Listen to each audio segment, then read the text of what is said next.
fear is temporary. But regret, ooh, that's forever. Let's get into it. Never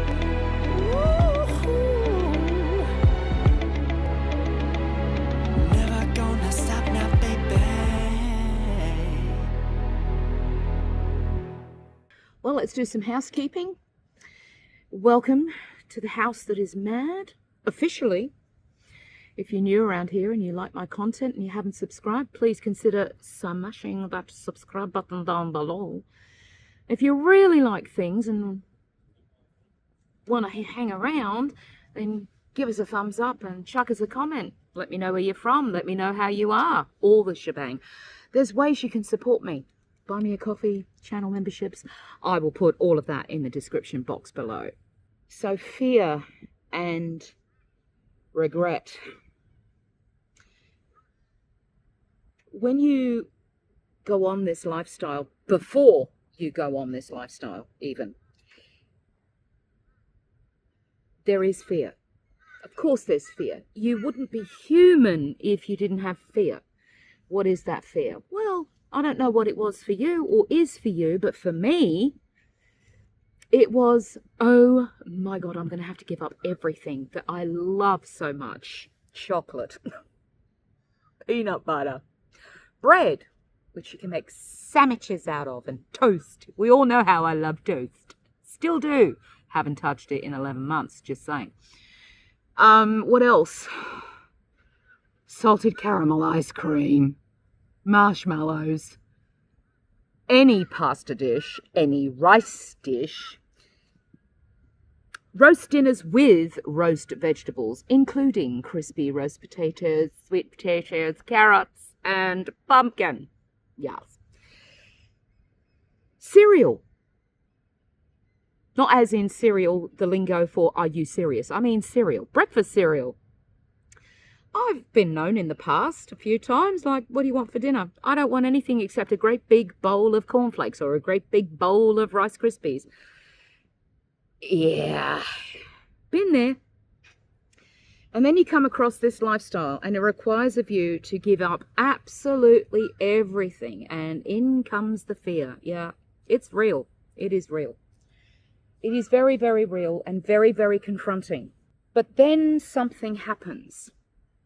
For me, this time last year, the catalyst for me that eradicated all that fear was Wagner's Ring Cycle that was being staged at QPAC, up the road, basically, 40 minutes up the road. Having grown up with that opera all my life, it just absolutely destroyed me that I couldn't go because my body was a mess. And that's on me. I'm just saying, I've assumed responsibility for that one, well and truly. That catalyst moment for me was what got rid of the fear. And the fear is what allowed me to just go all in. All in. But imagine, if you will, if you're still stuck in that fear phase, the regret is far worse than the fear. The fear is momentary. The regret really does stay with you for a long time. I will always have regret about not seeing that ring cycle. I really will. You know, Opera Australia, they spent a small fortune on this. By all accounts and the photographs I've seen, spectacular production. It is criminal that it's not being done again. I'm going to have to live with that regret for the rest of my life, or until Opera Australia, in their infinite wisdom, decides to bring it up here again. Try and keep me away if that happens. Try and keep me away. It's not like they don't have the singers. They do. They do. They prove that. But for whatever reason, an opera company's putting on musicals. Yeah, we're not going to get into that today. That's a hornet's nest and a half. You see, the reason why I'm talking about this is because not long, and actually during, but not long after and during all the things, that production was going on. there was a few of these people that were in the cast of that production that have become friends with me on Facebook. And there's one that I've come to be quite close with, and it is him that I'm going to hear sing in Verdi's Requiem next year. And even though last year I knew that, because of how Facebook works, I knew that in a year's time there would be memory posts, and lo and behold, they have begun, reminding me of the regret. It also reminded me of the fear at the time, because I was on the precipice of, I decided that I wanted to do carnivore, but I was still processing the fear of giving up everything.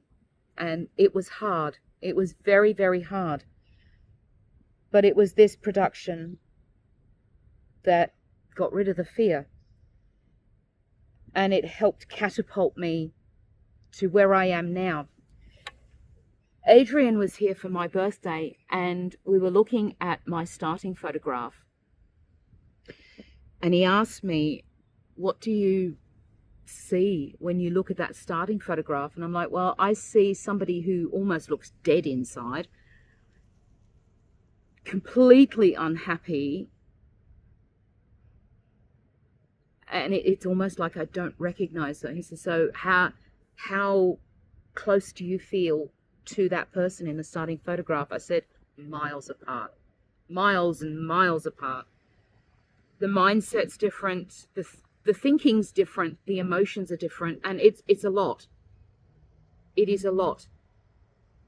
I admire those that go on this. They're already what I call svelte, okay? I admire those that go on this lifestyle when they're just trying to heal, you know, autoimmune problems, trying to get health back. But for the likes of me, and many like me who have a lot of weight to lose, there's an extra layer. And the key word here is layer. Layers. I am firmly in that group of people who firmly believe that as you lose the pounds, so too the layers peel back of all the trauma that put you there in the first place. And have no illusions, folks. That's hard work. But in order to progress and move forward, you've got to face it. It's not easy. I'm not going to sit here and dress it up with ribbons and bows and pretty paper and tell you, or as Moira Rose would say, it's a walk in the cake. It isn't. It's hard work. But like my mother used to say, you can't half-ass stuff like this. You just can't. It's all or nothing, all in, dive right in and just embrace it. But you have to do it from a place where you're not fearful. If you are fearful of the process, you need to process that first.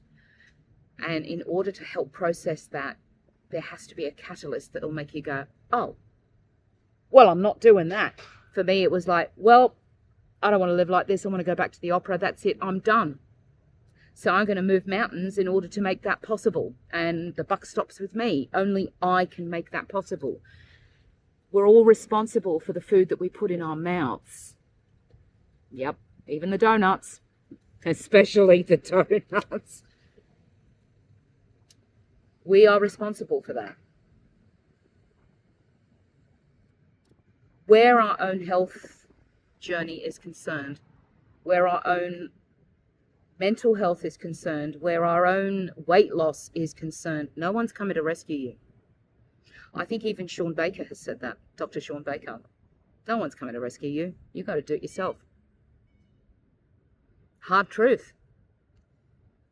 I remember when I first heard that, I'm like, oh, that's confronting, but it's right. Only you can rescue yourself. And you have to put the work in order to basically yank yourself out in order to give yourself a better life. So you have to ask yourself, is it worth it?